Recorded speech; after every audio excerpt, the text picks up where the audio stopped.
செவ்வாய்க்கிழமை காலையில் தம்பி ஸ்கூலுக்கு ரெடி பண்ணி அனுப்பிட்டு அதுக்கப்புறம் கொஞ்சம் வேலை இருந்து க்ளீனிங் வேலை அதெல்லாம் முடிச்சுட்டு அதுக்கப்புறம் நேற்று சாயங்காலம் வேறு சந்தைக்கு போயிட்டு வந்துட்டு பேக் வந்துட்டு அப்படியே வச்சுட்டேன் எடுத்து வைக்கிறது. ஏன்னா வந்துட்டு ரொம்ப டயர்டாக இருந்துச்சா சரி காலையில் எடுத்து வச்சிக்கலாம் அப்படின்னு சொல்லிட்டு பேக்கோடு அப்படியே வச்சுட்டேன். காய்கறியெல்லாம் காலையில் வந்துட்டு ஸ்கூலுக்கு அனுப்புனதுக்கப்புறம் தான் ஒவ்வொரு வேலையாக செஞ்சுட்டு இருந்தேன். ஃபஸ்ட்டு இந்த வெங்காயம் கூட எல்லாம் க்ளீன் பண்ணிவிட்டு சின்ன வெங்காயம் வேறு பெரிய வெங்காயம் வேறு தனித்தனியாக எடுத்து வச்சுட்டேன். ஏன்னா வந்துட்டு ஒன்றா எடுத்து வச்சோம்னாக்கா பாதி வெங்காயம் அழிவு போதும், அதனால் தனித்தனியாக எடுத்து வச்சுட்டு வாங்கிட்டு வந்து காய்கறி வந்துட்டு தண்ணியில் நல்லா க்ளீனாக வாஷ் பண்ணி எடுத்து வச்சுட்டா ஒரு வேலை முடியும் அப்படின்னு சொல்லிட்டு கவுண்டர் டாப் மேலே ஒரு துணியை போட்டுட்டு காய்கறி எல்லாம் வாஷ் பண்ணிவிட்டு ஒவ்வொன்றா எடுத்து வச்சுட்டு இருந்தேன்.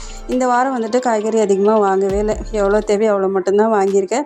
ஏன்னா ஃப்ரிட்ஜில் அது இல்லாமல் போன வாரம் வாங்கின காய் ஒரு 2-3 இருக்கா, சரி அதை வச்சு மேனேஜ் பண்ணலாம் அப்படின்னு சொல்லிட்டு கொஞ்சம் தான் வாங்கினேன். காய்கறியெல்லாம் எடுத்து வச்சுட்டு கிச்சன் கூட்டணுமாச்சு சரின்ட்டு எல்லாம் எடுத்து வச்சுட்டு கிச்சன் கூட்டி முடிச்சுட்டு இன்றைக்கி தான் ஓரளவுக்கு கொஞ்சம் சீக்கிரமாக வேலை முடிச்சிருக்கேன். டெய்லியுமே ஏதாவது ஒரு வேலை பேலன்ஸ் நிறுத்திருப்பேன், அப்புறமா செஞ்சுக்கலாம் அப்படின்ட்டு இன்றைக்கி கொஞ்சம் சீக்கிரமாக எல்லா வேலையும் முடிச்சிட்டேன்.